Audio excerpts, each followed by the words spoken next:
नमस्कार, मी आरिफ शेख. मी मराठी चॅनलमध्ये आपल्या सगळ्यांचं स्वागत. पाहूया आजच्या काही ठळक घडामोडी. आज सांगली कोल्हापूर जिल्ह्यात साजरी झाली वर्षातील पहिली देव दिवाळी. ठिकठिकाणी रस्त्यांच्या दुतर्फा फुलांची आरास, चौक सुशोभित. मिरजेतील कलाकारांनी लाईव्ह साकारली राम लल्लाची हुबेहूब मूर्ती.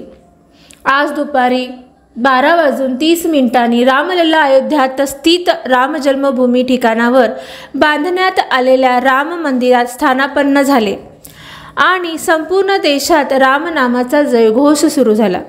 आज सकाळपासून सर्वत्र भक्तिमय वातावरण पाहायला आणि अनुभवायला मिळाले. ठिकठिकाणी रस्त्यावर महिलांनी आकर्षक रांगोळ्या काढून वातावरण अगदी भक्तिमय केले.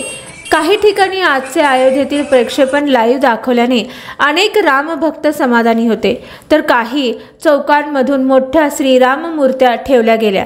आज मिरज मार्केट परिसरात भाजप नेते सुरेश आवटी आणि परिवाराने अयोध्यात स्थित रामलल्ला मूर्तीची हुबेहूब मूर्ती साकारणारे लाईव्ह प्रात्यक्षिक रामभक्तांसाठी आयोजित केले होते.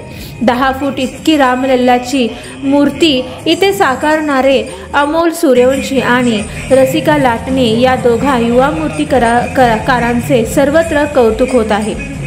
सुधीर गोखले, मी मराठी लाईव्ह क्रांतीसाठी सांगली कोल्हापूर न्यूज ब्युरो. यानंतर इथेच थांबूया. ताज्या घडामोडींसाठी पाहत राहा मी मराठी, बातमी महाराष्ट्राची.